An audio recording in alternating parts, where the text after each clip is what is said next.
Hey guys, Wade here. Welcome to the Salty Shore Shop.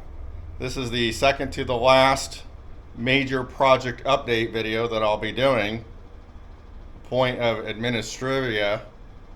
You know this is going to be fairly significant if I'm showing my mug on the camera, which I like to do every now and again to show the FAA that I'm actually building this bird. So the next phase of this project immediately following this video will be I'll be pulling the engine off of the bird. I'll show you that in a minute as far as how the engine is installed and configured. And then after I pull the engine off, I will bag that and I will get to microing and finishing the top surface of the aircraft, which is the center line of the airplane, the nose, the strakes, and then of course the tops of the wings, and then all of the winglets on each side. I want to get that to paint, and then sometime after that I'll do the final project update. Now I will be doing, of course, some component updates now and again, and then task updates as well. So it's not the end of the videos. However, I want to really focus on finishing up this bird, and after I do the micro finish and the painting, I will transfer the airplane to the hangar at the airport and we'll get first start going and the airworthiness certificate and all that jazz. Alright, so without further ado, let's get to this video. Again, I want to welcome you to the second to the last major update on my Long-EZ. For this special occasion, you might see I've added some of the components because this is the first time that this aircraft is pretty much in a full configuration as how it will be once it's micro finished and painted and the engine final installed, which it's very close. I'll go over that in a minute, but also I've just got some tweaking to do around the canopy, get that settled in. You can see I've put the canard on. It's got the elevators installed as well. We've got the aft nose avionics cover right here. That will require a little bit of tweaking to integrate it with both the nose and then also the canopy. Just your normal filling and matching the items up as they're being installed on the aircraft. I've also got, if you can see on the nose, I've got the nose hatch cover setting in place.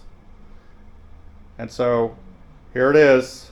Also, the significant difference between the last time I did an update, again, which was almost 2 years ago, is that the top cowling is completely installed, and also the engine is about 90-95% done. So let's go over the Long-EZ. I put the wheel pants on. I also put the ram air scoop on, so you get an idea of how it's going to look. Again, in the full configuration, we've got the canard. I'll show you over here. Do a little bit of a sweep. And then also the shoulders, the last time I did my update, those were bare. They were not completed. So you've got these, which is somewhat significant, the Mike Melville carbon fiber cowlings. You've got these shoulders that come down, which is one of the reasons I put this curve, because I wanted to extend the canopy back a little bit. With this area right in here, you can see the blue compared to the turtle deck there. So usually this is a little bit thinner on some Long-EZs. I made it a little bit fatter, kind of in a way of copying Wayne Blackler. Also, since I noted Wayne Blackler, there is a screw right here, just like on the bottom cowling. There's one on this side, there's one on the other side. Those are the only screws on the cowlings. Everything else are cam locks. I put those screws in there on the advice of Wayne Blackler, just to ensure that the pressure trying to pull the cowling on doesn't overcome the cam locks. You can see right in there, I have not yet trimmed or filed down or in any way cut off the fuel tank vents. Those are still kind of raw. I'm waiting until I actually do the micro finish, and then I'll cut those flush with the surface. The prop, as you can see, is temporarily installed. Let's go around the bird. I had to do a little bit of a fill here to even this up between the aft part of the strake. I did that. One of the old guards told me quite a long time ago that I should narrow down the corner on both top and bottom to ensure that the outboard part of the center section spar wasn't thicker than the wing. Apparently that had been some issues. That required me to go back and do a little bit of a fill. It's just a little bit of pour foam, maybe anywhere from 1/8 of an inch, maybe 3/16 at the most, and then a couple plies. 1 ply of uni, 1 ply of bid. I'll go over this on the other side, but I do have the winglet to wing fairing. It's only done on the top side, so once I take the wing off on each side and flip it, I will finish the intersection fairing on each side. You may be able to see it. It's a little bit of a ways away, but I'll show it over there. I also, since the last update, completed the wingtip on each side. I chose to go a little bit outboard here. This is even, this edge right here, with the center line of the aircraft, and that puts the light out just a hair, so anybody from behind will get a better view of that light. You can see that the light's installed temporarily, and this of course needs to be cleaned up, all of it with micro as I do the micro finishing, but that's pretty much the view right there.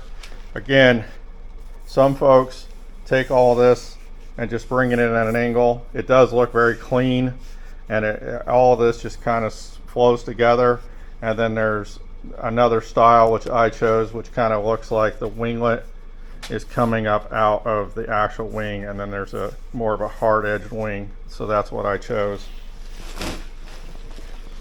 Another view right here of the left or port nav strobe light. Here's a picture of the right side. I'm not going to show you in video. Okay. Again, as in the past update, there's nothing supporting the aircraft. You can see up front there are two 45-pound weights. There's a tie down point inside the drop down taxi light, and just on the aft side, that opening is where I can put an eye bolt in there for the weights to ensure that it's weighted down well enough when the engine's installed. You may note that in the past videos I had insulation on the ceiling. There's no insulation on the ceiling since the squirrels got in there over the last year or two and just completely decimated that and made a real mess of it. Okay, so here you can see this was a major cause of concern and an issue. This area from right about here out to here, and all of this, the spine and this dorsal fin is original, but everything from right about here up and to right about in this area right here aft is all new, completely constructed. I had to make a foam form. I dropped it down from the original surface about an inch, a little over an inch. Had to reconstruct specifically the left pipes. Clearly the Kato Hershey Kiss spinner is in place. Now I've cut it out, the notches, as far as the Hertzler Silver Bullet prop, but I haven't done a final mount with all the hardware in the spinner because my initial 40-hour fly off, at least for I don't know how long, I won't be flying with the spinner, just so I can ensure that the prop bolts are tightened to the specific torque that they need to be. And then also when I do go to put the hardware on the spinner, I want to make sure that I get the spinner centered so that it's not wobbling. So here is the right side.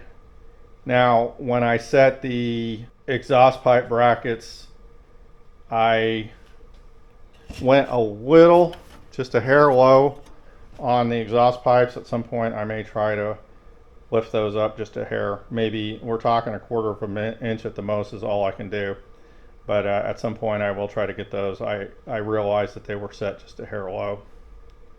But here we have the aft cowling. You can see the canopy. The canopy clearly from the beginning segment you can tell is actually mounted and set. So this junction back here is a lot better than in my past videos where the canopy was just setting up on the hinges.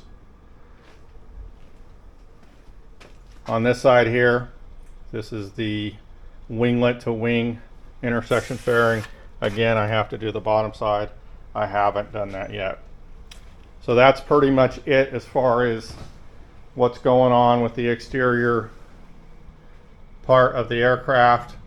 I will note up in this area on both sides, I went ahead and did the traditional 3-hole static ports, and but I did do it on both sides.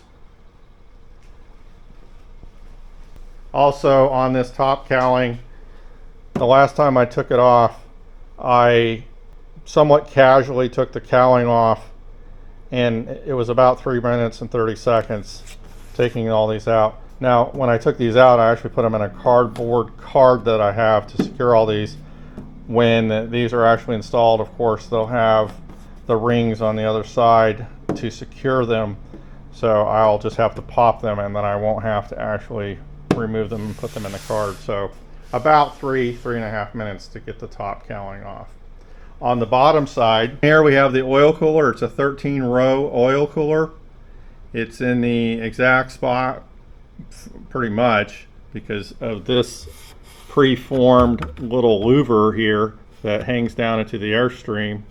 But I was going to say it's in the exact spot that Mike Melville had his. Now Mike Melville had his turn 90 degrees. His actually went a little bit farther out because he had a 17-row oil cooler. I turned mine 90 degrees. I'll show you that when I get inside of the engine compartment. But this louver right here was used on the Voyager by Dick Rutan and Jenny Yeager when they went on their flight around the world, and it really helps create somewhat of a vacuum and pulls out the warm air or the cooling air through the exhaust or the oil cooler. There are 2 screws right here, I'll note, and then the rest of the oil cooler, there's a tab on this side on the actual wing flange, and there's 4 screws that hold the oil cooler there, and then I'll show you a brace that holds it on the inside. The only other significant change on the bottom of the aircraft is this right here. If you can see that little tube coming down, and that goes up to the sniffle valve, and it also goes up to the mechanical fuel pump overboard drain. Here's a shot of the cam locks on the lower interface between the top cowl and the bottom cowl. I'll show you that on the other side as well.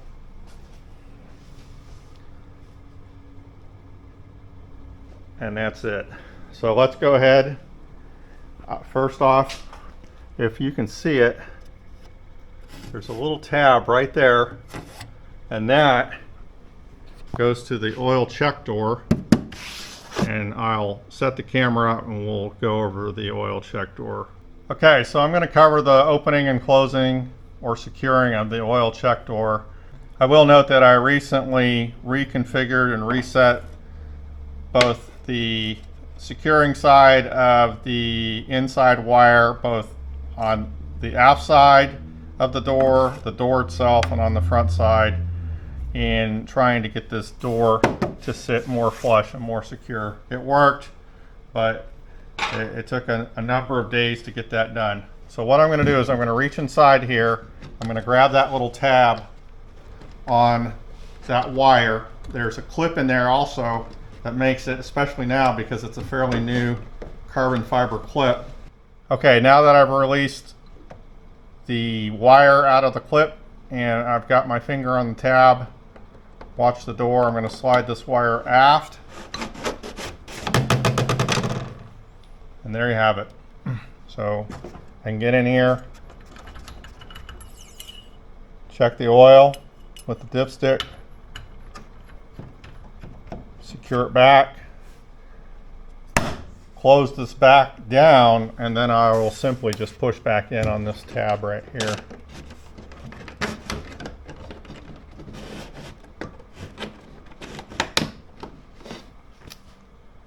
That is literally the first time that I've done that operation with the top cowling installed.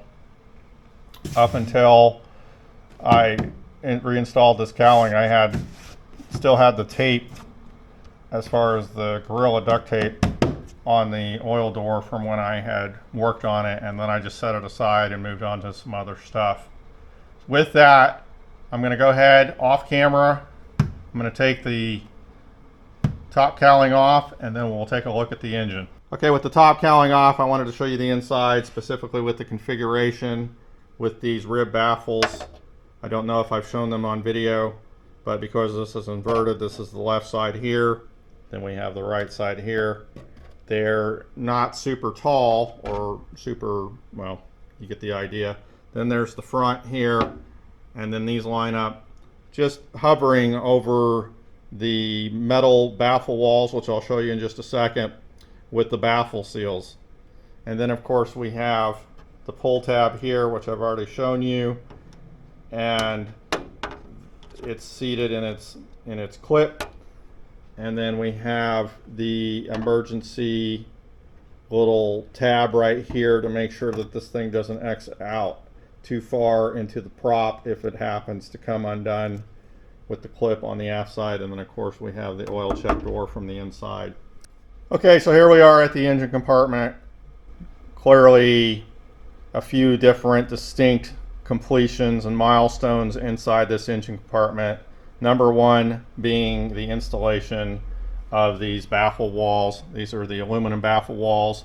These are a modified / converted set of Vans, the RV aluminum baffles. Clearly, and I've made a video on it, I did some engine turning on the front forward wall of these baffles. And then of course we've got the baffle seals. These are not the baffle seals that came with the Vans kit. These are the upgraded, I don't remember what they're called, but they're the upgraded baffles. That is, as far as the engine specifically, is obviously again a milestone. And then the internal baffles. These are the Steve Beert carbon fiber baffles. They're 2 plies of carbon fiber. I did use the same pattern as far as the spinner and the spinner lamp shade flow guide for the aft baffles here, if you can see that.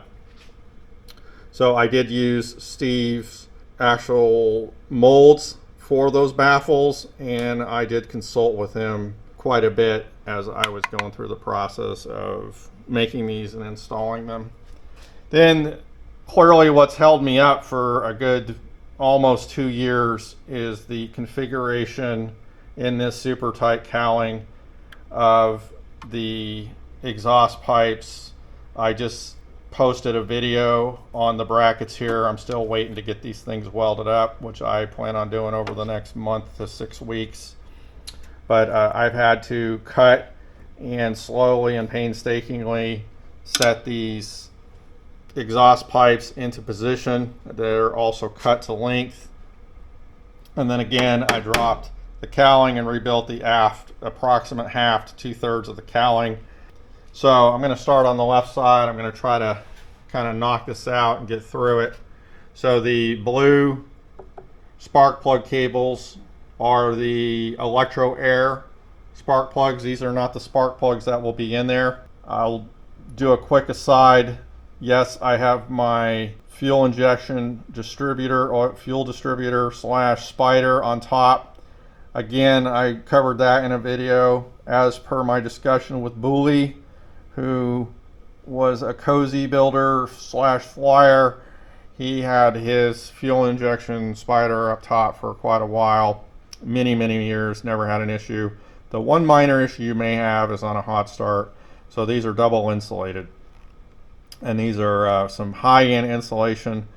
The outer one is good to 300 degrees and the inner one is good to 380. I don't have an example. They're different, but I don't have an example of the inner one. But these blue zip ties are Tefsel zip ties, so they're very heat resistant. So going back to the electro air electronic ignition, this is the coil pack right here on the hot side of the firewall. So there you have that.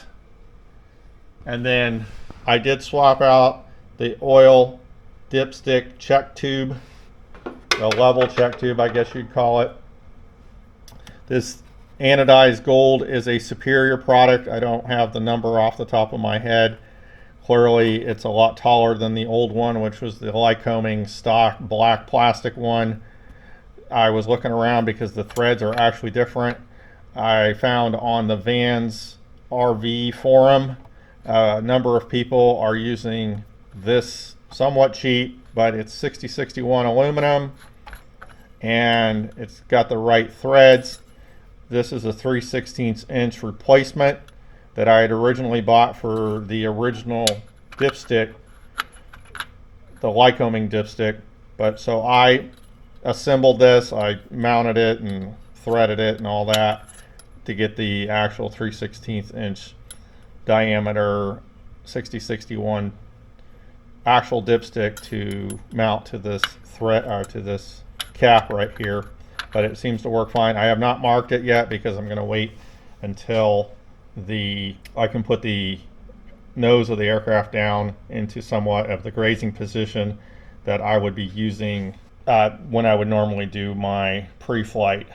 So I do have a little bit of a weird arch right here with one of my oil lines, and that is to clear all the stuff that's going on in here and to stay away from hard 90-degree fittings. So I don't have any 90-degree fittings on my oil lines. If they are, they're the long swooping ones. They're not the tight turn 90-degree fittings. So I have a manifold pressure line coming off of the port here on cylinder number 3. So I wanted to keep this oil line off of that. Again, I wanted to avoid the hard 90-degree fittings. I also have the spark plug wires coming through here, and then I have this tube right here that goes into the right near the firewall, and that is for the rudder cable right here. You can hear that back there. This rudder cable isn't tight because it's not connected to the pedals up front yet, so it's kind of a little bit loose. Okay, so then obviously there's this 13-row oil cooler right here. Mike Melville had a 17-row, and he actually had it turned 90 degrees, so the ports were up front here. I wanted them inboard, and after a lot of checking on the configuration, that was the best fit. But things are certainly tight in here. You can see back here, you can see an external vernotherm. I got that idea from Nick Ugolini. So instead of blocking off your oil cooler when it's really cold in the winter to keep your oil heat up, you just have an external vernotherm in between where the exit is on the engine. And so if it's not warm enough, then it just sends the oil right back to the engine and it doesn't open up. So I've got that. Now this bar right here, I actually saw that from one of the old guard Canardians on Facebook. And I was really struggling with how to get this somewhat large oil cooler in this small space, which everything on the Long-EZ is a small tight space. But I saw this on Facebook, and that was another eureka moment. So the bottom flange on the oil cooler is actually sitting on a very slightly extended and reinforced lip on the bottom of the cam lock flange, mounting flange for the bottom cowling. And then you can see there's a pedestal that this sits on, which you may have seen when I showed you the bottom cowling prior to this. And then this bolt right here, I don't think I'm going to be able to get a shot, but there is an actual aluminum tube that the bolt tightens and connects from the bottom flange of the oil cooler, and then you can see there's a reinforcement top flange here. So all three bolt holes on the top flange, including this guy, are all reinforces that top flange. On the bottom, there's two screws that I showed you that seal and tighten up the bottom cowling to the oil cooler so it seals well. So this works very well. When I take the bottom cowling off, this thing just suspends in midair, and it works great. Obviously if I take the engine out, I have to unbolt this, unscrew it, and disconnect it. Also, you can see I've got a little bit of a pedestal here and a dowel clamp that holds the end of the rudder cable tube, then goes into the side right next to the firewall and goes up to the front pedal. So also down in here, it may be a little bit difficult to see, but you can see the ramps. There's a forward ramp for the armpit air intake scoop. So this forward ramp on this only goes about halfway down, and then the air comes in freely underneath of it, and then it hits this ramp back here. This ramp here diverts the air up to cylinder number 3. This ramp back here, with the air coming under this first ramp, hits the air and sends it up to cylinder number 1, and it's like that on the other side as well. Now, the difference that I did, and again I consulted with James Redmond. There was another gentleman at Rough River a year or two ago that had a Defiant, and I talked to him, and he had pretty much the same setup. And that is my difference between Mike Melville, is he used all composite or all carbon fiber for the whole entire ramp. I only did the bottom sections of the ramp with carbon fiber, and if you can see, the tops are aluminum, and that way I can bend them and tweak, and then they're not flimsy, but I can tweak the airflow to dial in how much air is getting into each cylinder. Also, again, I don't know if you can see it that well, there is a wall here. You can you can see it here. There's a vertical wall that when the air flows in through here, if you can see my finger, when the air flows in from the ram air scoop, which is right up, you can see it down in there, that wall, the air, it corrals it and sends it primarily through the outer fins, the cylinder heads, which of course is the critical part of keeping these things, as far as the cylinders, keeping them cool. Now, the base cylinders are important as well, but with the ram air scoop and trying to, again, we're always trying to slow the air down and just create pressure across from the inside to the top side. And so that's, it's, even though there's a little bit of extra drag on the ram air scoops, I'm fairly confident that I'm going to get some pretty decent cooling. Okay, so here you can see this is representative. The EGT probes and the cylinder head temp probes are all installed. You can see the cylinder head probe here for cylinder number 1, but those are installed and the wires are run. If I remember, I'll try to show you that on the other side. Also, the bottom spark plug wires are somewhat run, not final, but they're pretty close. I've been playing around with those a little bit to see exactly where and how I'm going to run those. The top ones, of course, for the electro air are our final. So that is the left side. Again, the very, very long, arduous journey with both the bottom cowling, rebuilding that, and then of course the exhaust pipes, which they're about as good as they're going to go. They're not, you know, the clearance isn't great, but I am going to put material to help guard against the heat. Let's go over to the right side of the engine. Now here you have the exhaust pipes again. The clearance isn't as good on the right side. I think at some point I'm going to try to tweak out another 3/16 or just get these as high as I can. They lowered a little bit as I was doing the configuration. I should have watched that a little bit better. They dropped down about 1/8 of an inch to 3/16 of an inch lower than I would have wanted them to. I need them to be a little, but they're so tight when, you know, when you're starting to keep them married together and moving them together as a pair. This is the crankcase vent tube, which is one of the two major significant differences on the right side of the engine. You can see I have a stainless steel hose clamp securing the tube. Now I also, if you can see in there, I call these the Batman saddles or cradles, whatever you want to call them. This is aluminum right here, and I've noticed on people that have aluminum crankcase vent tubes that over time the hose clamps that are securing the vent tube to the exhaust pipes they crush. You know, I think they have to tighten up probably every condition inspection or something, but they end up crushing and limiting the flow of the vent tube. So these saddles, right, cradles, whatever you want to call them, these help prevent that. Well, they don't help prevent that, they do prevent it.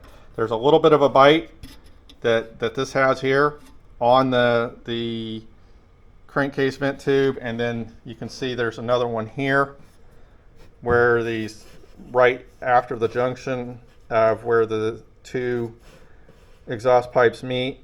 So in actuality, you have 1, 2, because this is quite a firm grip there, and then 3, so you have 3 different points of securing the pair of the pipes together. And again, that's one of the major differences on the right side as compared to the left, is this crankcase vent tube.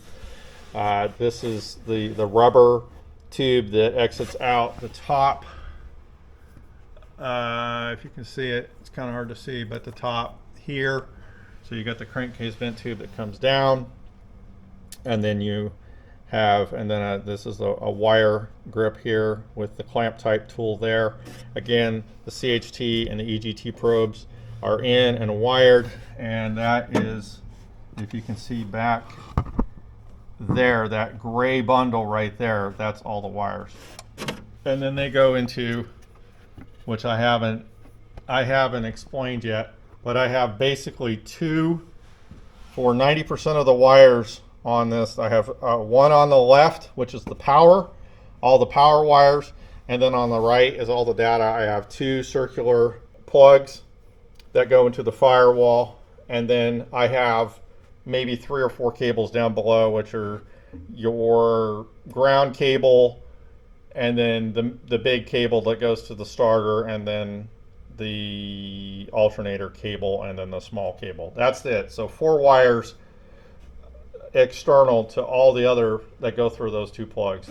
I guess I should say technically these wires here for the electro air, they go straight into the headrest, where most of the electronics for the engine reside in the gallon back headrest. Okay, the number 2 major significant difference on the right side clearly is this anodized gold. This is the box. This is the Trio ProPilot roll servo, and I put it that far outboard after discussion with Chuck Bush from Trio that said to mitigate any type of negative performance, you want the tube, which I haven't installed yet, but the arm that goes off of the control arm here, you want that that rod, that arm, that tube to be as long as you can get front, and have this as outboard as possible. So that was another reason between on the left side, excuse me, with the oil cooler, and then on the right side here with this, that was one of the reasons why I had to take these wing root heat shields. And yes, I did a video as far as making these and engine turning these as well. But that's why I had to do the heat shields and configure them the way I did, with them going up about 2/3 on the left side, 3/4 on the right side on the outboard face of the wing roots, and then they have to go in about 1.5 inches to clear this on the right side, and again on the left side they are clearing that oil cooler. I will finish the front side of these wing root heat shields, the firewall, and then of course the quote-unquote wings on the outboard center section spar for the mitigating the heat of the engine while I am doing the micro finishing of the top side of the bird. So that is pretty much the engine for my Long-EZ. There's the update. Again, I'm going to pull this engine off. I'm going to bag it, put the desiccant plugs in, probably run the desiccant dryer through it. It's going to be off for a month or two while I get the rest of this plane finished, and also of course the firewall, get that all knocked out. And it also wraps it up for the second to the last update. The next update, the micro should all be applied to the aircraft and it should be painted, and then we'll be looking at doing first engine start and prepping for the interim airworthiness certificate and all that jazz. So hey, thanks for watching. Cheers.